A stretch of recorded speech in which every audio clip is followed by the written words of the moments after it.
संत कबीर दास जी ने जब कहा था, निंदक नियरे राखिए आंगन कुटी छवाए, बिन पानी साबुन बिना निर्मल करे सुभाय, तब वे कोई साधारण बात नहीं कह रहे थे।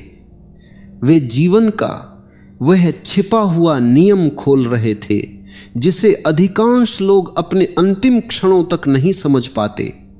वे कह रहे थे, जो तुम्हें चोट देता है, जो तुम्हारी निंदा करता है, जो तुम्हें तोड़ने के लिए खड़ा है, उसे दूर मत भगाओ, उसे अपने पास रखो, क्योंकि वही तुम्हारे भीतर की मैल को धो रहा है, बिना पानी के, बिना साबुन के, केवल अपनी उपस्थिति से।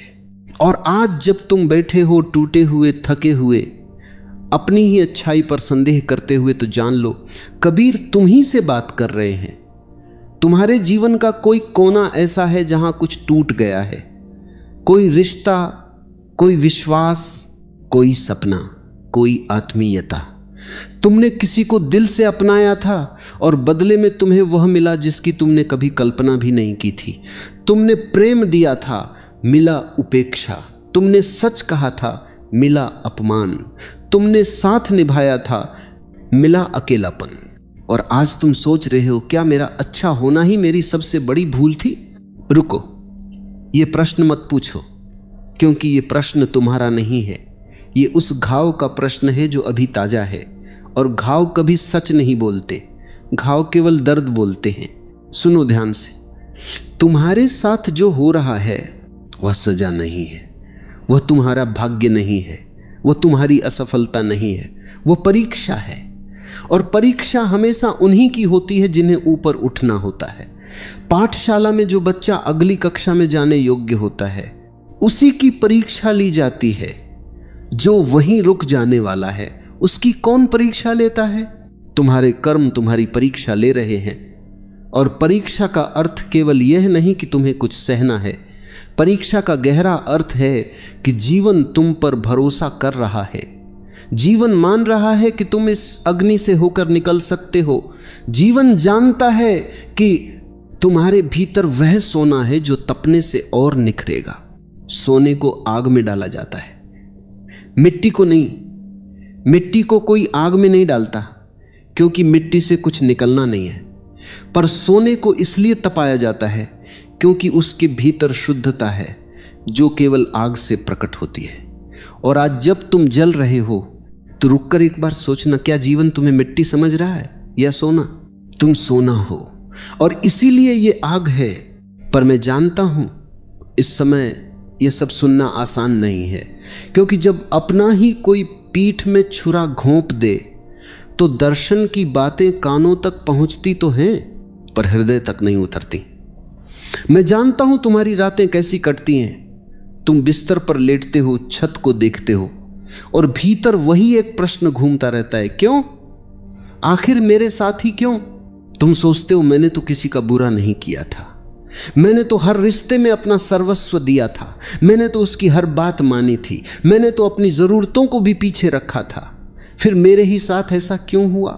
और यह प्रश्न पूछते पूछते एक दिन वह क्षण आता है जब तुम स्वयं से कहने लगते हो, शायद अब मुझे भी बदल जाना चाहिए, शायद अब मुझे भी कठोर हो जाना चाहिए, शायद अब मुझे भी वैसा ही बन जाना चाहिए जैसे ये सब हैं। रुक जाओ, बस यहीं रुक जाओ। यही वह क्षण है जहां संसार ने तुम्हें हराने की अंतिम चाल चली है। यही वह बिंदु है जहां तुम्हारी सबसे बड़ी हार हो सकती है। क्योंकि जो लोग तुम्हें तोड़ने आए थे, उनकी जीत यह नहीं थी कि तुम्हें दुख दे, उनकी सच्ची जीत यह होगी कि तुम्हें अपने जैसा बना दे। तुम्हारा भला होना ही तुम्हारी सबसे बड़ी संपत्ति है, उसे मत खोना। चाहे संसार पूरा का पूरा तुम्हारे विरुद्ध खड़ा हो जाए, अपनी भलाई को मत खोना, क्योंकि जो तुमने खोया वह बाहर का था, पर भलाई तुम्हारी अपनी थी। और जो अपना है उसे संसार छीन नहीं सकता, केवल तुम स्वयं उसे फेंक सकते हो। कबीर ने कहा था, कबीरा खड़ा बाजार में, मांगे सबकी खैर, न काहू से दोस्ती न काहू से बैर। यह कोई उदासीनता नहीं थी, यह सर्वोच्च प्रेम था। कबीर कह रहे थे कि मैं इतना भरा हुआ हूं कि मुझे अब किसी से कुछ नहीं चाहिए, न मित्रता का सहारा, न शत्रुता का भार। मैं केवल सबका कल्याण चाहता हूं, और यही वह स्थिति है जिस ओर तुम्हारी यह पीड़ा तुम्हें ले जा रही है। पर मैं तुम्हें झूठा सांत्वना नहीं दूंगा। मैं नहीं कहूंगा कि तुम्हें दर्द नहीं हो रहा। तुम्हें दर्द हो रहा है, बहुत गहरा दर्द हो रहा है, और इस दर्द को नकारने से वो जाएगा नहीं। उसे महसूस करो, उसे अपनाओ, उसे भीतर आने दो, क्योंकि जो दर्द भीतर पूरी तरह उतर जाता है वही एक दिन भीतर से पूरी तरह निकल भी जाता है। जिस दर्द को हम दबाते हैं वह कहीं नहीं जाता, वह बैठा रहता है हमारी हड्डियों में, हमारी आंखों में, हमारी मुस्कानों के पीछे, और एक दिन वह ऐसे फूटता है जिसे संभालना कठिन हो जाता है। तो रो यदि रोना है, चुप रहो यदि चुप रहना है। अपने एकांत में बैठो और अपने टूटे हुए हृदय से बात करो। उससे पूछो क्या चाहिए तुझे, क्या कहना है तुझे, और सुनो उसकी आवाज, क्योंकि वह तुम्हारा ही एक हिस्सा है और वह तुमसे कुछ कहना चाहता है।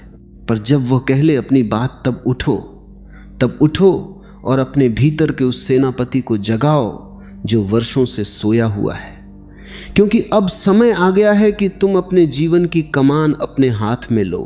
अब सुनो, एक बहुत गहरी बात कह रहा हूं, ध्यान से सुनना। जो लोग तुम्हें धोखा देकर गए वे सोच रहे हैं कि वे जीत गए। उन्हें लग रहा है कि उन्होंने तुम्हें मूर्ख बनाया। उन्हें लग रहा है कि वे चालाक हैं और तुम भोले। पर वे यह नहीं जानते कि कर्म नाम का एक नियम है जो किसी की प्रशंसा नहीं सुनता, किसी की चालाकी नहीं देखता, किसी के तर्क नहीं मानता। कर्म केवल हिसाब रखता है, और कर्म का हिसाब कभी झूठा नहीं होता। प्रकृति में देखो, एक बीज को मिट्टी में दबा दिया जाता है। ऊपर से देखने पर लगता है कि बीज मर गया, उसका अंत हो गया, उसे अंधेरे में दफन कर दिया गया। पर बीज जानता है कि यह अंत नहीं है, यह तो उसके नए जन्म की तैयारी है। जब उसके ऊपर दबाव पड़ता है, जब मिट्टी की नमी उसे घेरती है, जब अंधेरा उसे चारों ओर से बांधता है, तभी उसके भीतर वह विस्फोट होता है जो उसे वृक्ष बनाता है। यदि बीज को मिट्टी में न दबाया जाता तो वह कभी वृक्ष न बनता। वह केवल एक बीज रहता, एक छोटी सी सीमित सी चीज। तुम्हें भी आज मिट्टी में दबा दिया गया है। तुम्हें लग रहा है कि तुम्हारा अंत हो गया, पर सत्य यह है कि तुम्हारा वास्तविक जन्म अब हो रहा है। जो तुम पहले थे वह केवल एक बीज था, जो तुम बनने वाले हो वह वृक्ष है। और वृक्ष बनने के लिए बीज को मरना ही पड़ता है, उस पुराने रूप को छोड़ना ही पड़ता है, उस छोटी सी पहचान को टूटना ही पड़ता है। तो आज जो टूट रहा है वह तुम नहीं हो, वह तुम्हारा वह पुराना रूप है जो अब तुम्हारे लिए बहुत छोटा हो गया है। तुम्हें बड़ा होना है, तुम्हें वृक्ष बनना है, और वृक्ष बनने का मूल्य यही है कि बीज का रूप टूटे। रामायण की कथा याद करो। श्री राम वन में गए, 14 वर्ष का वनवास, राज सिंहासन के स्थान पर वलकल वस्त्र, महलों के स्थान पर पर्णकुटी, राजमाताओं के स्थान पर वनदेवियां, पत्नी का अपहरण, भाई का दूर हो जाना, मित्रों की प्रतीक्षा, और बीच बीच में संसार की क्रूर परीक्षाएं। क्या श्री राम ने कभी कहा कि यह अन्याय है मेरे साथ? क्या उन्होंने कभी अपने भाग्य को दोषी ठहराया? क्या उन्होंने कभी अपनी अच्छाई पर प्रश्न उठाया? नहीं। उन्होंने हर परीक्षा को शांत भाव से स्वीकार किया। उन्होंने हर पीड़ा को मौन धैर्य से सहा। उन्होंने एक भी क्षण के लिए अपने धर्म को नहीं छोड़ा। और दूसरी ओर रावण था, 10 सिर 20 भुजाएं, तपस्या से अर्जित अपार शक्तियां, सोने की लंका, समस्त दिशाओं पर विजय। उसने सोचा कि वह अजय है। उसने सोचा कि अब उसे कोई हरा नहीं सकता। उसने मर्यादा की सीमा लांघ दी। उसने एक स्त्री का अपहरण कर लिया, और फिर भी कुछ समय तक वह जीतता हुआ दिखाई दिया। उसकी लंका जगमगाती रही, उसका सिंहासन डोला नहीं, उसकी सेना भयभीत रही। ऊपर से देखने वाले को लग सकता था कि रावण विजयी है और राम पराजित। एक के पास सब कुछ है, दूसरे के पास कुछ नहीं। एक राजमहल में बैठा है, दूसरा वनों में भटक रहा है। पर कर्म चुपचाप हिसाब लिख रहे थे, समय अपना काम कर रहा था। और एक दिन वह घड़ी आई जब रावण की सारी शक्तियां, सारा वैभव, सारी चालाकियां सब एक साथ धराशायी हो गईं और राम विजयी होकर लौटे। एक भी क्रोध भरा शब्द बोले बिना, एक भी निंदा किए बिना, केवल अपने धर्म पर अडिग रहकर, यही जीवन का गहरा सूत्र है। अधर्म तुरंत नहीं गिरता, उसे समय दिया जाता है, उसे पूरा अवसर दिया जाता है। प्रकृति बहुत न्यायप्रिय है, वह कभी जल्दबाजी नहीं करती, पर जब सीमा पार होती है, और सीमा एक न एक दिन पार होती ही है, तो उसका अंत निश्चित होता है। और वह अंत ऐसा होता है कि कोई बचा नहीं सकता। तो जब तुम देखते हो कि जिसने तुम्हें छला वह आज सुखी है, सफल है, उसके चेहरे पर मुस्कान है, उसके पास सब कुछ है, तो रुक जाना। उस दृश्य से धोखा मत खाना, क्योंकि वह केवल एक क्षण का दृश्य है, वह पूरा चित्र नहीं है। पूरा चित्र समय के साथ खुलता है, और जब वह खुलता है तो उसे देखकर तुम स्वयं अचंभित रह जाओगे। मैं तुम्हें यह नहीं कह रहा कि बैठो और प्रतीक्षा करो कि उसका बुरा हो, नहीं, यह तुम्हारा काम नहीं है, यह कर्म का काम है। तुम्हारा काम है अपने भीतर शांति बनाए रखना, अपनी आत्मा को निर्मल बनाए रखना, अपने हृदय में किसी के प्रति विष नहीं, किसी के प्रति विष नहीं, किसी के प्रति पालना। क्योंकि सुनो, जो विष तुम किसी और के लिए पालते हो वह सबसे पहले तुम्हारे ही भीतर को जलाता है। तुम सोचते हो कि क्रोध से तुम उसे जला रहे हो, पर सच यह है कि क्रोध तुम्हें जला रहा है। वह दूर कहीं अपनी जिंदगी जी रहा है और तुम यहां अपने भीतर उसकी आग जला रहे हो। बदले की कोई आवश्यकता नहीं है, यह बहुत गहरी बात है। बदला उस कमजोर का अंतिम शस्त्र होता है जो स्वयं को न्याय करने में असमर्थ देखता है, पर तुम कमजोर नहीं हो। तुम्हारे पीछे कर्म का वह विशाल नियम खड़ा है जो स्वयं न्याय करेगा। तुम्हें केवल अपनी आत्मा को शुद्ध रखना है और प्रतीक्षा करनी है, और प्रतीक्षा करते हुए स्वयं को बनाना है। देखो, सबसे बड़ा बदला यह नहीं होता कि तुम सामने वाले को नीचा दिखा दो। सबसे बड़ा बदला यह होता है कि तुम इतना ऊंचा उठ जाओ कि वह तुम तक पहुंच भी न सके, उसे पता ही न चले कि तुम कहां हो। उसे लगे कि वह जिसे तोड़ रहा था वह तो कहीं और ही पहुंच गया। तुम्हारी चुप्पी तुम्हारा सबसे बड़ा उत्तर बन सकती है। तुम्हारा शांत आत्मसम्मान तुम्हारा सबसे बड़ा प्रहार बन सकता है। तुम्हारा भीतर से उठ जाना संसार के सारे प्रश्नों का अंत बन सकता है। मौन में अद्भुत शक्ति है। मनुष्य सोचता है कि बोलने से उसकी बात सिद्ध होगी, पर सत्य यह है कि सच को सिद्ध करने की आवश्यकता ही नहीं होती। सच स्वयं सिद्ध होता है समय के साथ, और झूठ चाहे जितनी जोर से बोले वह स्वयं को ही धोखा देता है, क्योंकि वह जानता है कि वह झूठ है। तुम्हें हर जगह सफाई देने की आवश्यकता नहीं है। तुम्हें हर एक के सामने अपनी सच्चाई सिद्ध करने की आवश्यकता नहीं है।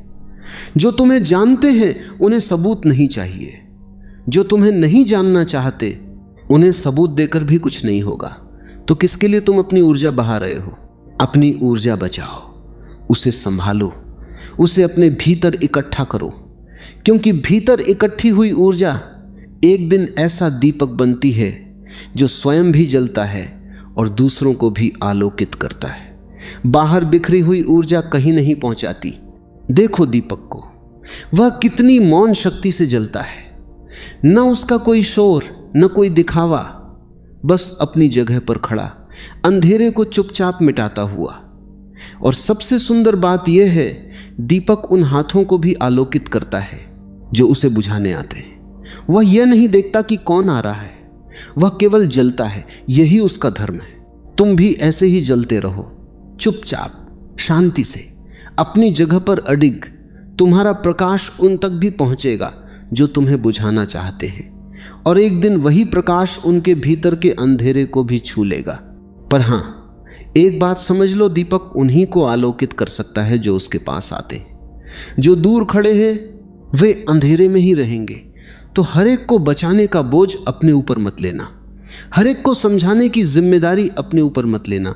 तुम्हारा काम है अपनी जगह पर जलते रहना, बाकी सब प्रकृति का काम है। अब एक और गहरी बात कहता हूं, यह बात तुम्हें भीतर से हिला सकती है। जब कोई तुम्हें छोड़ कर जाता है, जब कोई तुम्हें छल कर जाता है, जब कोई तुम्हारे विश्वास को तोड़ कर जाता है, तब वह केवल अपने पीछे एक घाव नहीं छोड़ता, वह एक उपहार भी छोड़कर जाता है, पर वह उपहार तुम्हें तुरंत नहीं दिखाई देता। वह उपहार है तुम्हारी स्वतंत्रता। सोचो जरा, यदि वह व्यक्ति तुम्हारे जीवन में बना रहता तो क्या तुम कभी जान पाते कि तुम कितने मजबूत हो? क्या तुम कभी अपने भीतर के उस सोने को खोज पाते जो तपकर निकल रहा है? क्या तुम कभी अपनी आत्मा से इतनी गहराई से मिल पाते जितनी आज मिल रहे हो? नहीं, तुम वहीं अटके रहते, उसी निर्भरता में, उसी छोटी सी पहचान में। उसके होने से तुम्हारी एक सीमा बंधी हुई थी, अब वह सीमा टूट गई है। अब तुम विशाल हो सकते हो। हर वह व्यक्ति जो तुम्हारे जीवन से निकल गया, वह वास्तव में तुम्हारे जीवन को बड़ा करके गया है। उसने अपने जाने से तुम्हारे भीतर एक नया आकाश खोल दिया है, पर तुम अभी रो रहे हो, इसलिए वह आकाश तुम्हें दिखाई नहीं दे रहा। जब आंसू सूखेंगे तब दिखेगा, और तब तुम स्वयं कहोगे, अच्छा हुआ वह गया, अच्छा हुआ कि वह दर्द आया, अच्छा हुआ कि मैं टूटा, क्योंकि टूटे बिना मैं कभी जान नहीं पाता कि मैं असल में क्या हूं। यह बात आज समझ में नहीं आएगी, आज नहीं, पर एक दिन आएगी, और जिस दिन आएगी उस दिन तुम स्वयं अपने उन आंसुओं को धन्यवाद दोगे जो आज बह रहे हैं। पर मैं जानता हूं एक प्रश्न तुम्हारे भीतर अभी भी है। तुम पूछ रहे हो, यदि कर्म का इतना बड़ा नियम है तो उस व्यक्ति के साथ कुछ क्यों नहीं हुआ? वह तो आज भी सुखी है, उसकी कोई हानि नहीं हुई, फिर कर्म कहां है? सुनो ध्यान से, यह संसार का सबसे बड़ा भ्रम है कि हम बाहर की सफलता को सुख समझ बैठते हैं। हम सोचते हैं कि जिसके पास धन है, जिसके पास नाम है, जिसके पास पद है, वो सुखी होगा, पर ऐसा नहीं है। बाहर का वैभव भीतर के सुख का कोई प्रमाण नहीं है। जिसने तुम्हें छला है, वह आज जो भी दिख रहा हो उसके भीतर शांति नहीं हो सकती। यह असंभव है, क्योंकि प्रकृति का नियम है, जो जैसा बोता है वैसा भीतर ही भीतर पाता है। बाहर भले ही फसल देर से आए, पर भीतर तो वह बोता ही जा रहा है, और भीतर की वह फसल संदेह, बेचैनी, अकेलापन, आत्मा का खालीपन, वह उसे प्रतिदिन काटनी पड़ रही है। तुम उसे देख नहीं पा रहे क्योंकि वह बाहर मुस्करा रहा है, पर अपनी रात की चुप्पी में, अपने तकिए के पास, अपनी आंखों के पीछे वह सब झेल रहा है जो उसने तुम्हें देकर भी अपने भीतर रख लिया है। जब तुम किसी को दर्द देते हो तो दर्द उसके साथ नहीं जाता, वह तुम्हारे भीतर भी रह जाता है, एक अदृश्य भार बनकर, एक चुपचाप जहर बनकर। तुम उसे महसूस नहीं करते क्योंकि तुमने उसके साथ जीना सीख लिया है, पर वह तुम्हें भीतर से खाता रहता है। तो उसके लिए चिंता मत करना, वह अपनी सजा अपने भीतर ले जा चुका है। तुम्हें केवल अपनी मुक्ति का ध्यान रखना है, और मुक्ति का पहला सूत्र है क्षमा। रुको, चौंको मत। मैं तुम्हें यह नहीं कह रहा कि उसे क्षमा करो उसके लिए, नहीं, मैं तुम्हें यह कह रहा हूं कि उसे क्षमा करो अपने लिए, क्योंकि जब तक तुम उसे क्षमा नहीं करते तब तक तुम उसी से बंधे रहते हो। क्षमा एक बंधन तोड़ने की प्रक्रिया है, यह तुम्हारे लिए है, उसके लिए नहीं। क्षमा का अर्थ यह नहीं कि तुम भूल जाओ, क्षमा का अर्थ यह भी नहीं कि तुम फिर से उस पर भरोसा करो। क्षमा का अर्थ केवल इतना है कि तुम अपने भीतर से उसकी छाया हटा दो। तुम कहो, जा अब तू मेरे भीतर नहीं रहेगा, तेरा अध्याय समाप्त, अब मैं अपनी कहानी आगे लिखूंगा। यह बहुत बड़ी बात है, यह सबसे बड़ी विजय है, क्योंकि जब तक कोई हमारे भीतर रहता है, चाहे क्रोध बनकर, चाहे दुख बनकर, चाहे प्रश्न बनकर, तब तक वह हम पर शासन करता रहता है। हम स्वतंत्र नहीं होते, और स्वतंत्रता ही जीवन है, बाकी सब कारावास है। तो आज, अभी, इसी क्षण अपने भीतर से उन सब को विदा कर दो जो वहां बैठे हैं। एक एक करके नाम लो उनका मन में और कहो, जाओ, मैंने तुम्हें क्षमा किया अपने लिए। अब मेरे भीतर तुम्हारी जगह नहीं है, वह जगह अब केवल मेरी है। देखोगे एक भार उतर जाएगा, और भार उतरने के बाद जो खालीपन आएगा उससे डरना मत। वह खालीपन नहीं है, वह अवकाश है। वह जगह है जहां अब तुम्हारी नई शक्ति आकर बैठेगी, तुम्हारी नई समझ, तुम्हारा नया धैर्य, तुम्हारी नई करुणा। क्योंकि सुनो, जो व्यक्ति टूटकर फिर से खड़ा होता है वह वैसा नहीं होता जैसा पहले था। वह कुछ और हो जाता है, कुछ गहरा, कुछ शांत, कुछ बड़ा। उसकी आंखों में एक ऐसी समझ आ जाती है जो किताबें नहीं दे सकती। उसके मौन में एक ऐसा वजन आ जाता है जो शब्द नहीं दे सकते। तुम वही व्यक्ति बनने जा रहे हो। यह दर्द तुम्हें वही बना रहा है। हर आंसू तुम्हें भीतर से तराश रहा है। हर रात का अकेलापन तुम्हें भीतर की उस गहराई से मिला रहा है जिसे तुम कभी अकेले बैठकर नहीं खोज पाते। देखो नदी को, वह पर्वत से निकलती है। नीचे आते आते उसे कितनी चट्टानों से टकराना पड़ता है, कितने पत्थरों से गुजरना पड़ता है, पर वह कभी नहीं रुकती, वह कभी पीछे नहीं हटती, वह कभी पत्थरों से लड़ने नहीं रुकती। वह बस अपना रास्ता बनाती जाती है। और एक दिन वही नदी समुद्र में मिल जाती है। यदि नदी हर पत्थर पर रुक कर रोती तो क्या वह कभी समुद्र तक पहुंच पाती? यदि नदी हर मोड़ पर शिकायत करती कि मेरा रास्ता क्यों इतना कठिन है, तो क्या वह कभी अपनी मंजिल देख पाती? नहीं। नदी जानती है कि उसका धर्म बहना है। पत्थर तो आते जाते रहेंगे, उसका काम है बहते रहना। तुम्हारा भी यही धर्म है, बहते रहो। चाहे जो पत्थर आए, चाहे जो चट्टान सामने हो, तुम बहते रहो, क्योंकि तुम्हारा समुद्र अभी आना बाकी है। और जो नदी अपने पत्थरों के कारण रुक जाती है वह कभी समुद्र नहीं देख पाती। और एक बात समझ लो, नदी जब चट्टानों से होकर बहती है तब उसका जल और भी शुद्ध होता जाता है। चट्टानें उसे साफ करती हैं, उसकी मैल को छानती हैं, उसे और भी पवित्र बनाती हैं। तो जो चट्टानें तुम्हारे जीवन में आई हैं वे शत्रु नहीं हैं, वे तुम्हारी आत्मा को छानने वाले उपकरण हैं। पर्वत को देखो, वह वर्षों, सदियों, युगों से अडिग खड़ा है। उस पर तूफान आते हैं, बारिश आती है, बर्फ गिरती है, बिजली गिरती है, पर वह हिलता नहीं। क्यों? क्योंकि उसकी जड़ें बहुत गहरी हैं, उसकी नींव बहुत मजबूत है। जब तुम्हारी आत्मा की जड़ें गहरी होंगी तब कोई तूफान तुम्हें हिला नहीं पाएगा। और जड़ें गहरी कैसे होती हैं? कठिन समय में। आसान समय में जड़ें केवल फैलती हैं ऊपर ऊपर, पर गहरी जड़ें वे केवल कठिनाई के अंधेरे में नीचे की ओर उतरती हैं। तो आज जो अंधेरा तुम्हारे जीवन में है उसे शाप मत समझो, वह तुम्हारी जड़ों को गहरा कर रहा है। एक दिन जब तुम पर्वत बन जाओगे तब तुम स्वयं समझोगे कि इस अंधेरे ने ही तुम्हें ऐसा बनाया। और अग्नि को भी देखो, अग्नि सब कुछ जला देती है, हाँ, पर वह क्या जलाती है? वह केवल उसे जलाती है जो जलने योग्य है। सोने को आग छूती है पर जला नहीं पाती, केवल मैल जलती है, केवल अशुद्धि जलती है, सोना और भी चमक उठता है। तुम्हारे जीवन में जो अग्नि है वह तुम्हें नहीं जला रही, वह तुम्हारी अशुद्धियों को जला रही है। वह उन झूठे रिश्तों को जला रही है जो टिकने योग्य नहीं थे। वह उन भ्रमों को जला रही है जो तुम्हें बांध कर रखे हुए थे। वह उन अपेक्षाओं को जला रही है जो तुम्हें कमजोर बना रही थी। और जब ये सब जल जाएगा तब तुम शुद्ध सोना, केवल तुम, बिना किसी मिलावट के। पर सुनो, इस यात्रा में सबसे बड़ी बाधा कौन है जानते हो? बाहर का संसार नहीं, वे लोग नहीं जिन्होंने तुम्हें छला, तुम्हारा भाग्य नहीं। सबसे बड़ी बाधा है तुम्हारी अपनी सोच।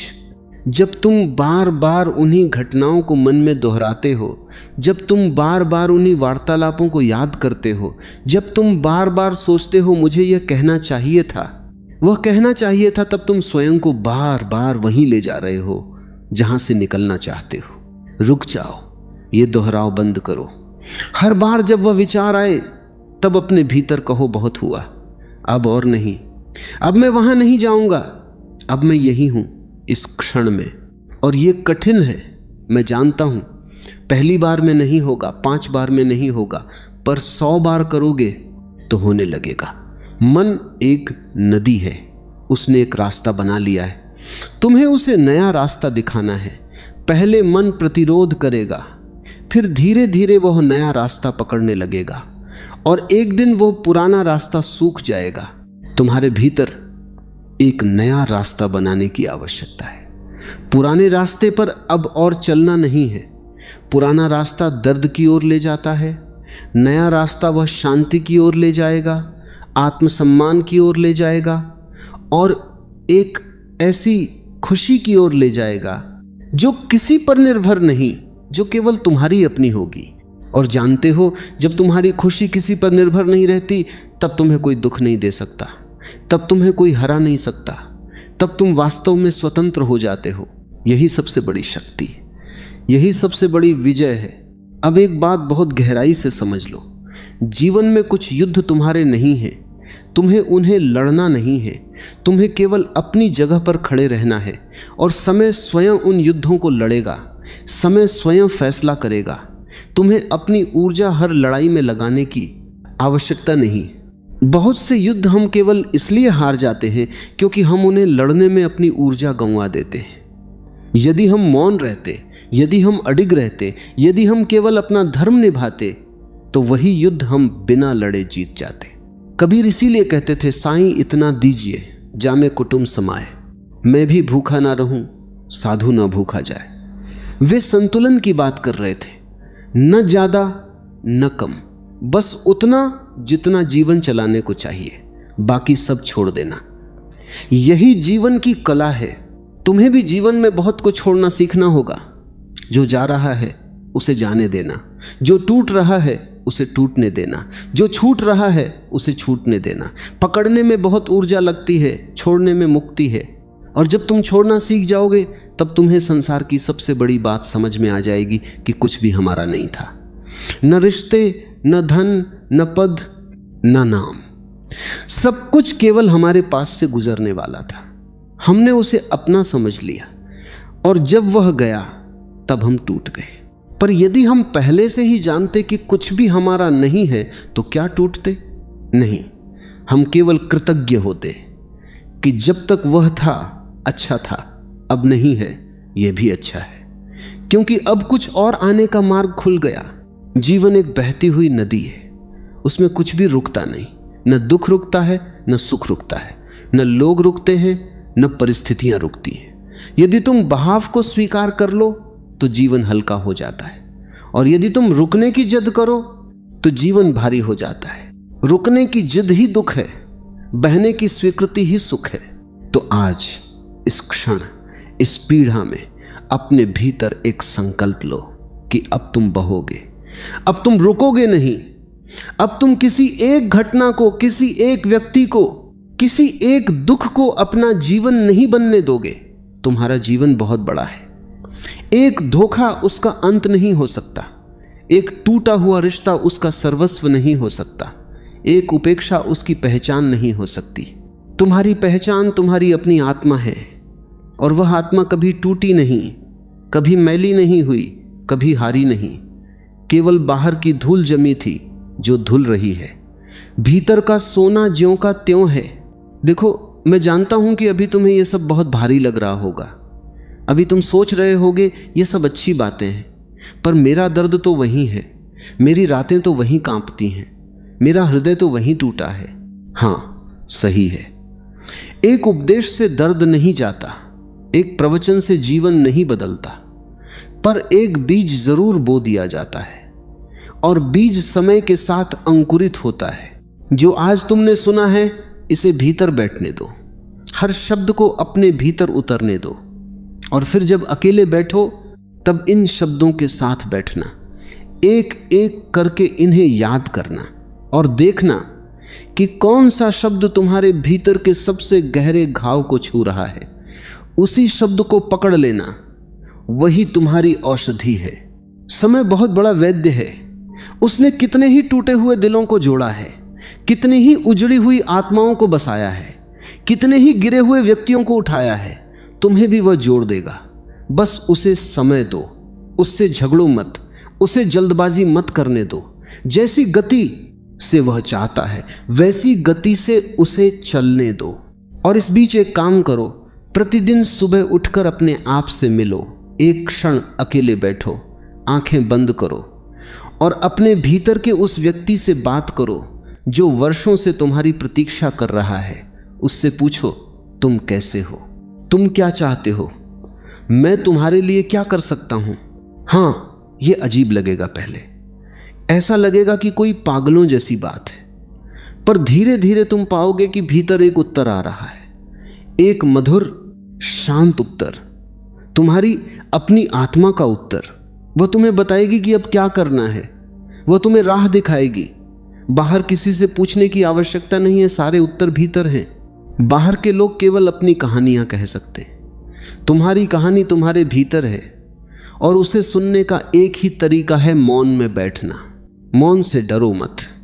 मौन खालीपन नहीं है, मौन वह स्थान है जहां आत्मा सबसे जोर से बोलती है। जब सब शब्द शांत होते हैं तब आत्मा का स्वर सुनाई देता है, और वह स्वर तुम्हें कभी गलत राह नहीं दिखाएगा। अब अंत की ओर बढ़ता हूं, पर इसे अंत मत समझना, यह तुम्हारी एक नई शुरुआत है। एक बार फिर बीज को याद करो, उस छोटे से बीज को जो मिट्टी में दबा हुआ है। ऊपर से कोई देखे तो लगे कि वह मर गया है, उसका अंत हो गया है, कोई उसकी खबर नहीं ले रहा, कोई उसे याद नहीं कर रहा, वह अंधेरे में अकेला है। पर भीतर ही भीतर उस अंधेरे में, उस अकेलेपन में, उस मौन में कुछ घटित हो रहा है, कुछ बहुत बड़ा, कुछ ऐसा जिसे आंखें नहीं देख सकती। बीज के भीतर का जीवन धीरे धीरे जाग रहा है, उसकी सारी शक्ति इकट्ठी हो रही है, वह तैयार हो रहा है एक विस्फोट के लिए। और एक दिन, एक सुंदर सी सुबह, वह बीज मिट्टी को फाड़कर बाहर आता है, एक छोटा सा अंकुर बनकर। उसे देखकर कोई नहीं कह सकता कि यह वही बीज है जो वर्षों मिट्टी में दबा रहा। वह तो अब कुछ और ही है, वह तो नया जीवन है। तुम भी अभी मिट्टी में हो, तुम्हें लग रहा है कि तुम्हारा अंत हो गया है, पर सत्य यह है कि तुम्हारा नया जन्म हो रहा है। तुम्हारे भीतर कुछ बहुत बड़ा तैयार हो रहा है, जिसे अभी आंखें नहीं देख सकती, जिसे अभी कोई समझ नहीं सकता, यहां तक कि तुम भी नहीं। पर एक दिन, एक सुंदर सी सुबह तुम बाहर आओगे और सब चकित रह जाएंगे। तुम्हें देखकर कोई कह नहीं सकेगा कि यह वही व्यक्ति है जो कुछ समय पहले टूटा हुआ था। तुम तो कुछ और ही होगे, कुछ नया, कुछ पवित्र, कुछ शक्तिशाली। मिट्टी में दबना अंत नहीं है, वह आरंभ है। टूटना समाप्ति नहीं है, वह पुनर्जन्म है। अंधेरा अंत नहीं है, वह प्रकाश का गर्भ है। तो जब आज तुम्हारी आंखों में आंसू हो तो उन्हें रोकना मत, बहने देना, क्योंकि वे केवल आंसू नहीं है, वे वह जल है जो तुम्हारे भीतर के बीज को सींच रहा है। वे तुम्हारे नए जन्म की तैयारी है। और जब तुम अकेले हो तो उस अकेलेपन को शाप मत समझना। वह एकांत है जो तुम्हें तुम्हारी आत्मा से मिलाएगा। जिस आत्मा से तुम बरसों से नहीं मिले, जिस आत्मा को तुमने भीड़ में खो दिया था, अब वह तुम्हें मिलने वाली है। और जब वह मिलेगी तब तुम जानोगे कि असली खुशी क्या होती है। जिनको तुमने खोया उनके लिए मत रोना, तुमने उन्हें नहीं खोया। तुमने अपने भीतर के उस झूठ को खोया जो तुम्हें बांधे हुए था। तुमने अपने भीतर के उस भय को खोया जो तुम्हें कमजोर रखे हुए था। तुमने अपने भीतर के उस छोटे रूप को खोया जो अब तुम्हारे लिए पर्याप्त नहीं था। और जो खोया है वह वापस नहीं आना चाहिए। उसे जाने दो, उसे आशीर्वाद देकर जाने दो। कहो तू अपनी राह जा, मैं अपनी राह जाता हूं, तेरा कल्याण हो। यही सबसे ऊंचा भाव है, यही कबीर का भाव है, यही राम का भाव है। और जब तुम यह कह पाओगे सच्चे हृदय से, बिना किसी कड़वाहट के, तब समझना कि तुम मुक्त हो गए। तब कोई बंधन नहीं बचा, तब कोई बोझ नहीं बचा। तब तुम वही दीपक हो जो अंधेरे में अडिग जलता है, वही पर्वत हो जो तूफानों में हिलता नहीं, वही नदी हो जो हर पत्थर के बीच से अपना मार्ग बनाती जाती है, वही सोना हो जो आग में और चमक उठा है, वही वृक्ष हो जो बीज की मृत्यु से जन्मा है। तुम वही हो जिसे जीवन ने तपाकर तैयार किया है, एक बड़े कार्य के लिए, एक गहरी समझ के लिए, एक ऐसी शक्ति के लिए जो साधारण लोगों के पास नहीं होती। तो अपने इस दुख को धन्यवाद देना। एक दिन, आज नहीं पर एक दिन जब समझ आएगी तब, क्योंकि यही दुख तुम्हें वो बना रहा है जो तुम्हें होना था। और अब एक संकल्प, अपनी आंखें बंद करो, एक गहरी सांस लो और अपने हृदय की गहराई से अपने आप से कहो, मेरे साथ जो भी हुआ मैं उसे स्वीकार करता हूं। जो लोग गए उन्हें मैं विदा करता हूं। जो दर्द है उसे मैं अपनी शुद्धि की अग्नि मानता हूं। जो कर्म चल रहे हैं उन पर मैं भरोसा रखता हूं। मैं अपनी आत्मा को मैला नहीं होने दूंगा। मैं अपने भीतर विष नहीं पालूंगा, मैं अपना भला होना नहीं छोड़ूंगा, मैं अपनी राह पर शांत भाव से चलता रहूंगा, और चाहे संसार जो भी कहे, चाहे जो भी हो, मैं टूटूंगा नहीं। बस यही है आज का सबसे बड़ा सत्य, मैं टूटूंगा नहीं। इन 3 शब्दों में तुम्हारा पूरा भविष्य छिपा है। ये केवल शब्द नहीं है, ये एक प्रार्थना है, ये एक संकल्प है, ये तुम्हारी आत्मा का वह स्वर है जो आज जाग रहा है। जब भी तुम कमजोर महसूस करो, इन शब्दों को दोहराना, मैं टूटूंगा नहीं। जब भी कोई पुरानी याद आए, इन्हें दोहराना, मैं टूटूंगा नहीं। जब भी कोई संदेह उठे, इन्हें दोहराना, मैं टूटूंगा नहीं। ये 3 शब्द तुम्हारे जीवन का मंत्र बन जाने दो। ये 3 शब्द तुम्हारी ढाल बन जाने दो। ये 3 शब्द तुम्हारी पहचान बन जाने दो। और आज, अभी, इसी क्षण, यदि सचमुच तुम्हारी आत्मा ने यह सुना है, यदि सचमुच इन शब्दों ने तुम्हारे भीतर कुछ हिलाया है, यदि सचमुच आज तुमने अपने भीतर एक नई शक्ति का जन्म महसूस किया है, तो नीचे लिख देना अपने हृदय की पूरी सच्चाई से, मैं टूटूंगा नहीं। लिख देना ताकि यह संकल्प तुम्हारे साथ रहे, ताकि जब कभी फिर कोई अंधेरा आए तुम इसे देख सको, ताकि याद आए कि एक दिन तुमने अपनी आत्मा से वादा किया था। यह केवल एक पंक्ति नहीं है, यह तुम्हारे नए जीवन की पहली सांस है।